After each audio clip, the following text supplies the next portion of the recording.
psicoanalista de orientación lacaniana, y gracias a la Universidad Católica Andrés Bello por la invitación.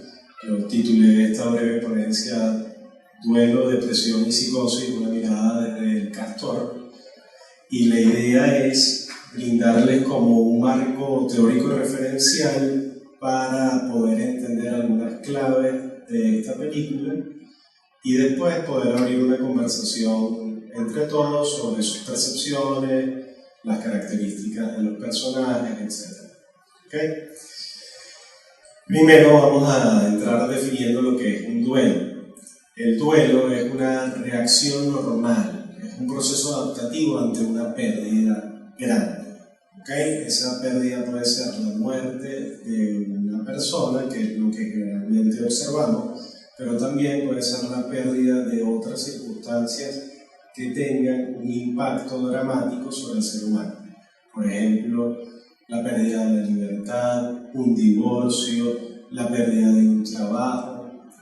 Muchas personas se han ocupado del duelo, pero la colega que más ha hecho aportes en este sentido fue una psiquiatra suizo-americana que falleció en el año 2004, que se llamaba Elizabeth Kubler-Ross. Ella, en un libro de 1969 que les recomiendo ampliamente que lean, que se llama Sobre la muerte y los moribundos, plantea que hay 5 etapas en el proceso de duelo. Estas etapas, a saber, son negación, ira, negociación, depresión y aceptación. Ya voy a detenerme en cada una de estas etapas. Sin embargo, es importante que sepan que en el proceso de duelo no tienen por qué transitarse las 5 etapas completas, ni hay tal cosa como una progresión lógica en ellas. El individuo puede moverse alternativamente de una etapa a otra y al menos debe pasar por 2 de estas etapas, según Kubler-Ross. Entonces, ella primero basó su investigación en los enfermos que tenían trastornos crónicos y terminales.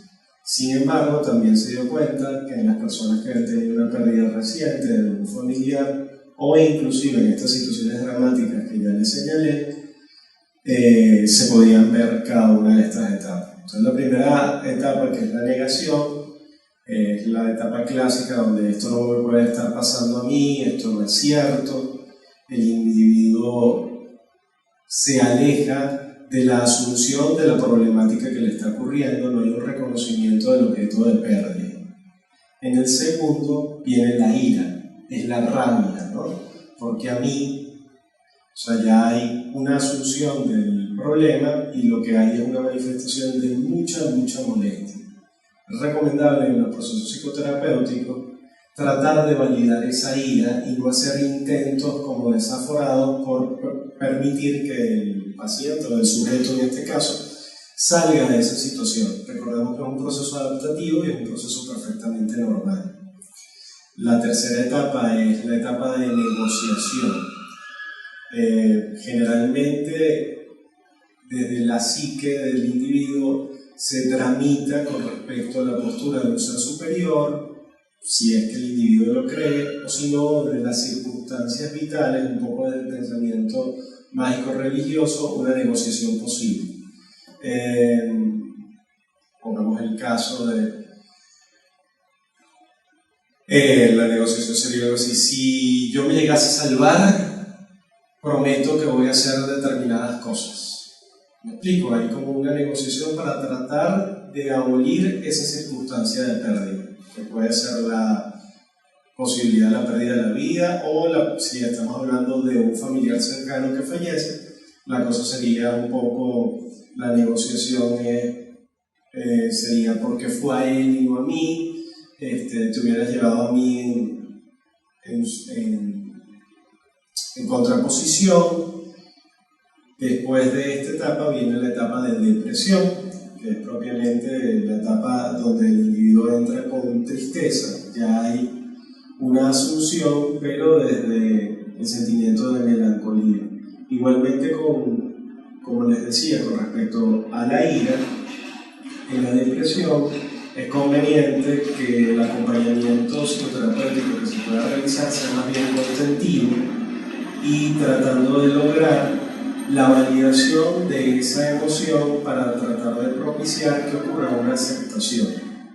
En la aceptación, efectivamente, el individuo hace como un insight de lo acontecido, de la pérdida, y podría desde ahí, es que ciertamente abrirse un proceso de psicoterapia un poco más profundo en términos de qué hacer de ahora en adelante, cómo esta pérdida produce una sensación de propósito y de nuevas esperanzas.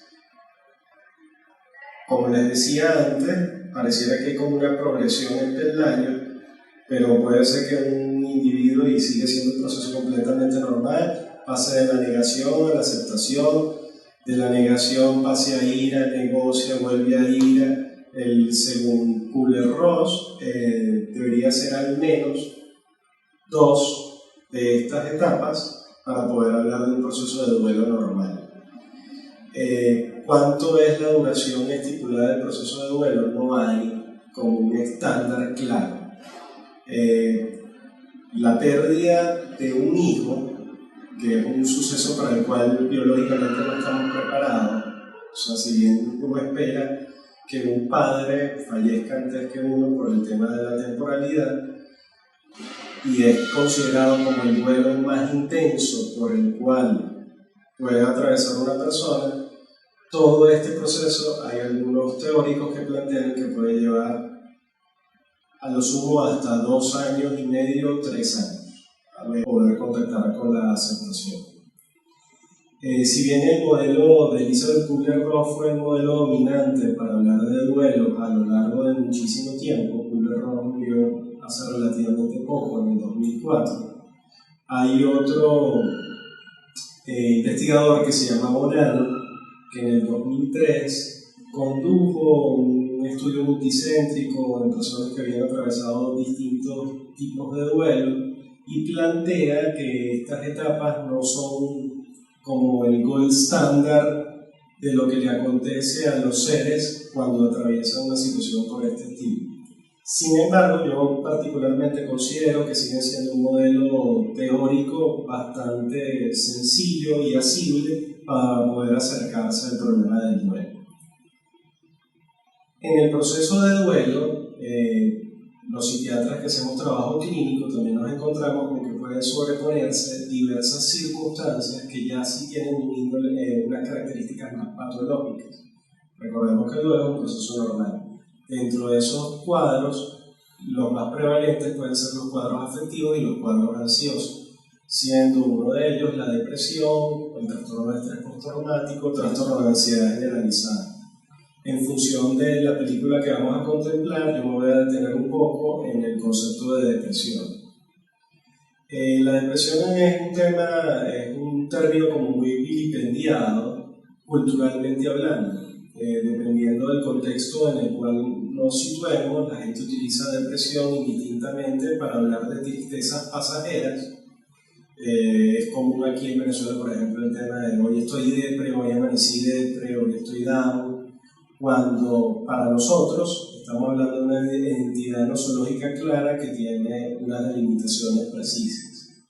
Según el último manual de clasificación estadística de las enfermedades de la Academia Norteamericana, el DSM-5, que salió en el 2013, la depresión es un cuadro nosológico que está definido por la presencia de al menos 5 síntomas de un listado de 9 síntomas prácticamente todos los días en un periodo de 2 semanas.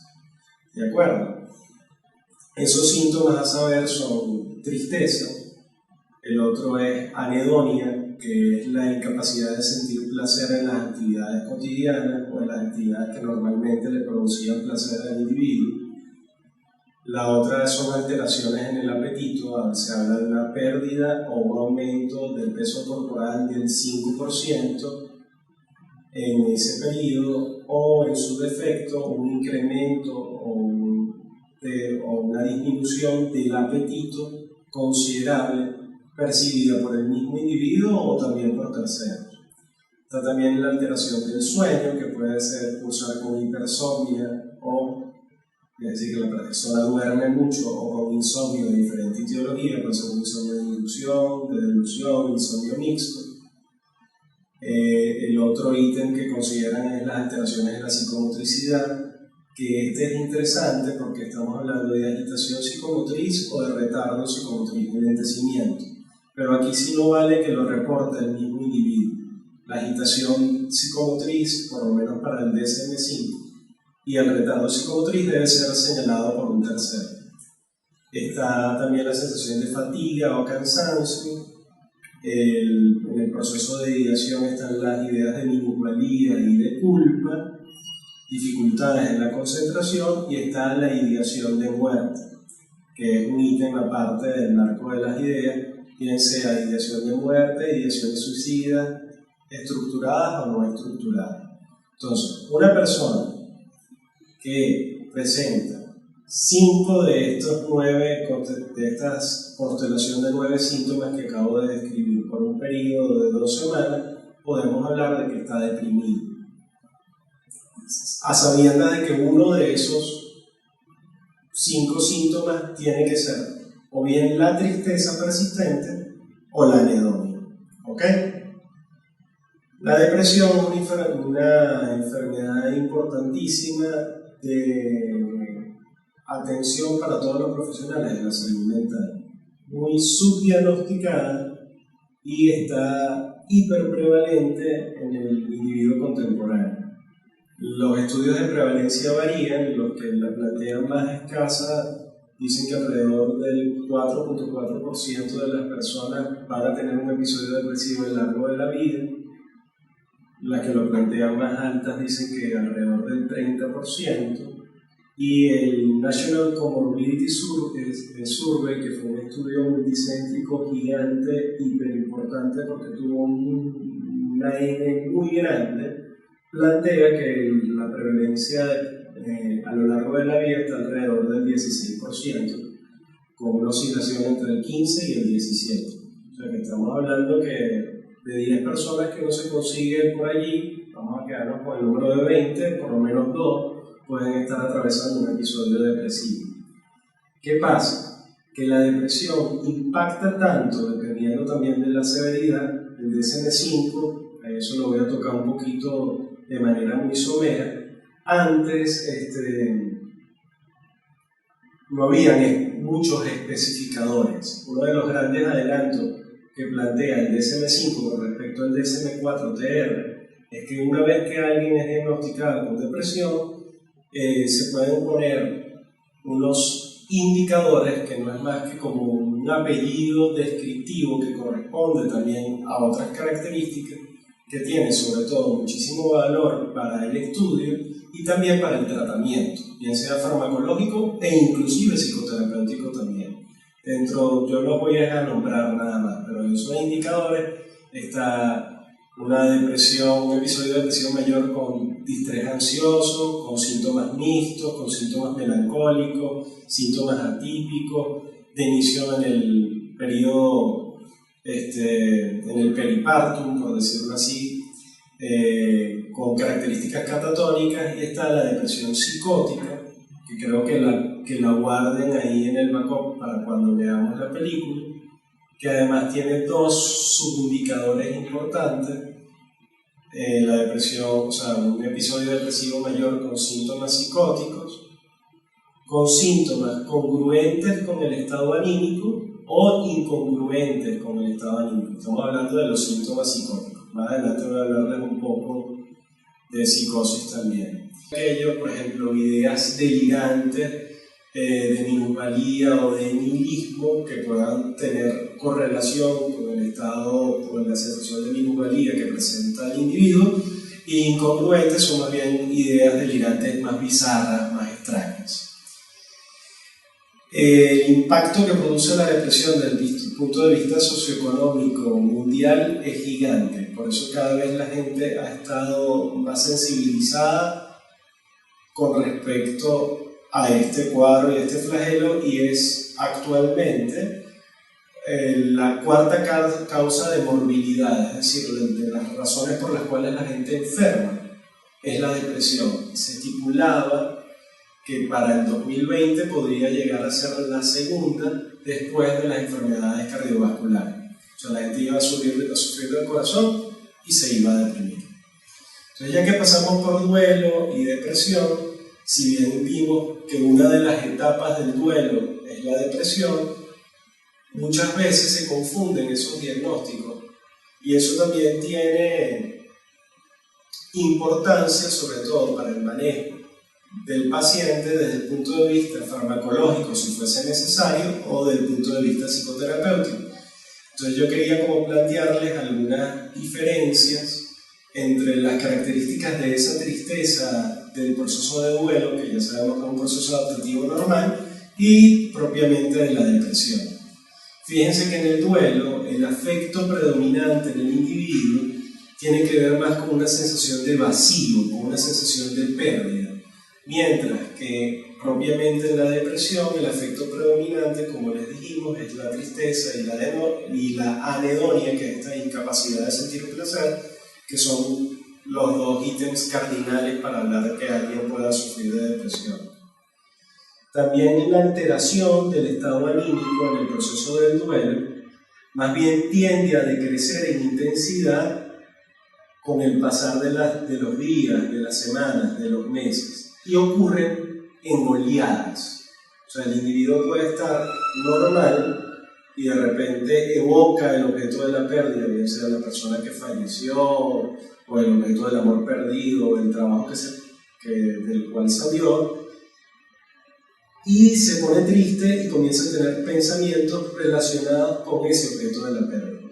Mientras que en la depresión, ese estado anímico disfórico tendiente hacia la tristeza es más prevalente en los días. Recuerden que el criterio de temporalidad es un ánimo persistente, o sea que los síntomas tienen que estar, por ejemplo, hablando de tristeza, un ánimo persistente durante al menos 2 semanas, todos los días. También la sensación de dolor que acompaña el duelo puede estar acompañada en momentos, en periodos de buen humor y con emociones positivas, mientras que en la depresión ese dolor es más bien persistente y muchas veces no tiene como un objeto claro. ¿Okay? En el duelo, el contenido del pensamiento generalmente es relativo a recuerdos y evocaciones, por decirlo de alguna manera, relacionadas con el objeto perdido. Mientras que el contenido del pensamiento en la depresión tiene que ver, es más onanista, o sea, tiene que ver más con la persona, rumiaciones pesimistas constantes o pensamientos de autocrítica. En el duelo, a pesar de todo ese proceso difícil, generalmente la sensación de autoestima o la autopercepción está conservada, mientras que en la depresión están todos estos pensamientos acompañados de sus sensaciones de minusvalía y de autodesprecio. Entonces, como ven, si bien pudiera uno pensar que la tristeza del duelo y de la depresión están muy de la mano, creo que esta constelación de síntomas distintos nos permiten establecer una diferenciación. El otro tema que vamos a ver aquí en el castor, o que me gustaría que tuvieran presente en el castor, tiene que ver con la psicosis, ¿ok? En el sentido más amplio. Para nosotros, a riesgo de hacer una sobresimplificación, la psicosis es la entidad nosológica de la cual casi que patognomónica de la psiquiatría, siendo la representación de ella la esquizofrenia, que tiene su nombre desde la mente dividida. Aquí el individuo justamente tiene un yo muy, muy frágil y pierde contacto con la realidad. La psicosis, desde el punto de vista clínico, lo que nosotros llamamos psicosis o psicótico, síntomas psicóticos, nos estamos refiriendo a 2 síntomas cardinales, que son los delirios o la ideación delirante que no es más que un contenido de pensamiento irreal y que es irreductible a la argumentación lógica. Todos hemos visto por ahí, eso es como clásico en los cortos animados de la Warner Brothers, y está como casi que en el imaginario colectivo, al tipo que se pone la mano entre la solapa y tiene un sombrero bicorne y dice soy Napoleón. Entonces eso sería una idea delirante, o lo que nosotros llamamos un delirio. Es importante también señalar que la gente puede tener ideas delirantes y en la concatenación de esas ideas delirantes construye propiamente un delirio, que es un sistema de ideas mucho más complejo, ¿no? O sea, no basta con decir yo soy Napoleón, que pudiera ser interpretado como una idea delirante megalomaníaca, que yo ya arme un delirio con ideas megalomaníacas e inclusive de persecución, u otras más extrañas. Ergo, yo soy Napoleón, por consiguiente, a mí me están buscando unos extraterrestres que hicieron una máquina de viaje en el tiempo, y por eso es que yo soy un perseguido político, porque yo tengo el secreto de cómo solventar la crisis actual por la cual está viviendo el país. Entonces, tenemos un delirio bastante complejo versus una idea delirante. Lo otro son las alucinaciones, que no son más que las percepciones sin objeto. Estamos hablando de aquellas personas que te relatan, por ejemplo, que escuchan voces. Eso es lo más característico en el caso de la esquizofrenia. Aquí nos podríamos pasar muchísimo tiempo y no es el objetivo de la ponencia ni de la conversación. La idea es que tengan como este marco para poder entrar a ver la película, porque todo el fenómeno alucinatorio es riquísimo, igual el fenómeno delirante en términos semiológicos, ¿no? Es importante, y eso va a ser importante también al ver la película, y vamos a ver si surge esa discusión que salió con algunos colegas. Lo que pasa es que para los que no hayan visto la película no quiero hacer spoilers. Con lo de las alucinaciones desde el punto de vista semiológico, tienen que entrar por el órgano perceptivo al cual corresponde. Por ejemplo, cuando uno está haciendo una entrevista clínica, muchas veces alguien te dice que yo escucho voces. ¿Y qué te dicen esas voces? Eso permite también catalogar las características de la alucinación, ¿no? Voces imperativas, te llaman, te dicen cosas feas. Pero es importante, por ejemplo, esta pregunta. Tú escuchas esas voces así como me estás escuchando a mí, es decir, las escuchas dentro del oído. Porque hay algunos individuos que relatan que escuchan voces dentro de su cabeza. Eso ya no es propiamente un fenómeno alucinatorio, sino nosotros lo catalogamos como pseudoalucinaciones. Y eso permite hacer distinciones desde el punto de vista clínico y tiene prevalencia también en otras entidades nosológicas. A nosotros los médicos psiquiatras nos hacen pensar en posible organicidad cerebral, otro tipo de cosas. La psicosis es como en todas sus manifestaciones. Ya le dije que la esquizofrenia es como la patognomónica, pero ahí tenemos una serie de otras entidades que están en el espectro esquizofrénico. Tenemos el espectro del trastorno esquizoafectivo, la psicosis breve, el trastorno esquizofreniforme, el trastorno de ideas delirantes, y como les dije antes, cuando hablé de las especificaciones de la depresión, también podemos tener otras entidades nosológicas que vienen acompañadas, que se acompañan de síntomas psicóticos.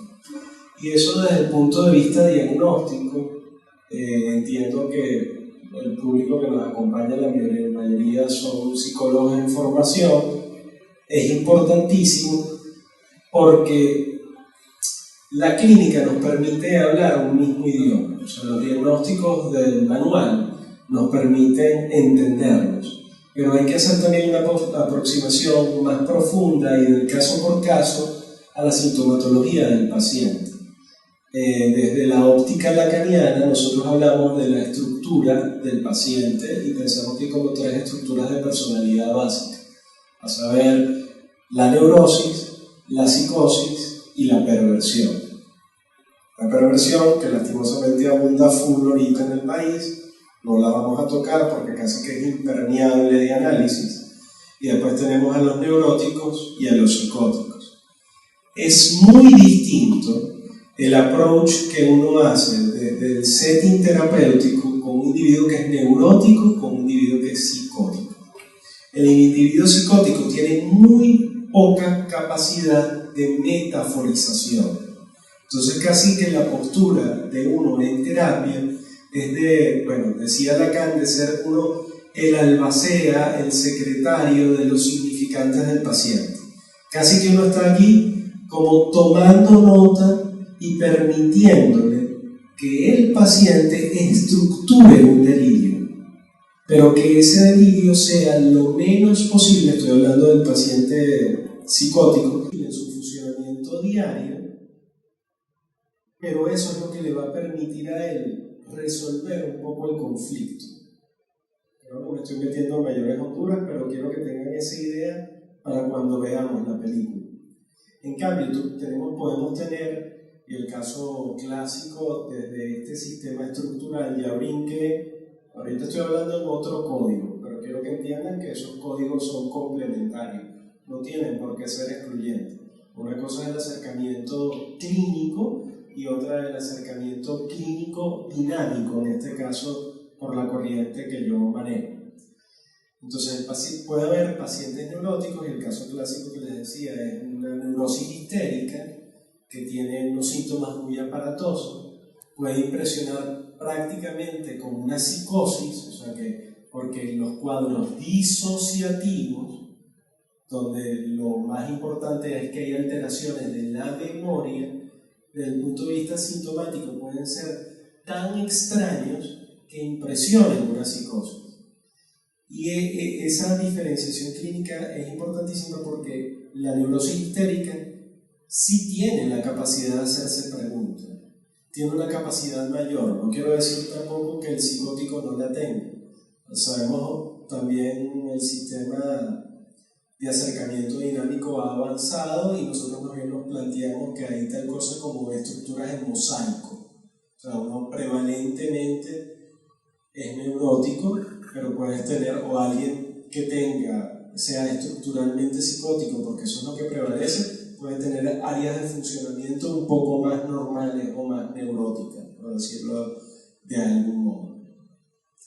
Básicamente este era como el review, el repaso que yo les traía antes de ver la película, para como poner sobre el tapete algunos conceptos que quisiera, si así lo permite y está en nuestro ánimo, en nuestro tenor, que pudiéramos desarrollar en función de lo que vamos a ver de los personajes. Un poquito brevemente sobre la película. Esta película se estrenó en el 2011, es el tercer largometraje de Jodie Foster como directora, que también actúa en la película, y en 2009 la dupla protagonista es Jodie Foster y Mel Gibson. Esa película ellos no actuaban juntos desde 1994. La película fue mercadeada como una comedia trágica, ¿ok? Creo que eso no permitió que haya tenido la lectura apropiada. Si bien hay algunos momentos que pudiesen ser graciosos, el tenor más fuerte de la película es un drama, ¿ok? La película pasó sin pena ni gloria desde el punto de vista crítico, críticas como muy medias, a mi juicio, y por eso las traje. Me parece una película muy buena, que da mucha tela que cortar en términos de discusión del lado del mundo para psicólogos, psiquiatras, inclusive para público general, y me parece que la actuación de Mel Gibson es una de las actuaciones más verosímiles de enfermedad mental de este cuadro, que no les voy a adelantar cuál es mi impresión, que se ve en la película, a mi entender. También hay mucha dosis de exageración, pero tenemos que entender que es una película y es por motivos dramáticos. También parte, como dato curioso o anecdótico, parte de la poca aceptación que tuvo el castor entre el público es que en el momento en que sale está Mel Gibson enredado con ciertos problemas comportamentales en su vida real. Había sido denunciado por alcohólico, por algunos comentarios antisemitas, parecía que había golpeado a su expareja, y creo que el hecho de encarnar un enfermo mental también enturbió la percepción que tuvo la gente sobre la película, porque se quedaron como muy anclados en el discurso de esto es algo que le está sucediendo a él, o es un documental del comportamiento desordenado de Gibson, y no se detuvieron a ver lo que la película planteaba. Bueno, sin extenderme más, vamos a ver la peli y los invito a que después, si quieren, la comentemos.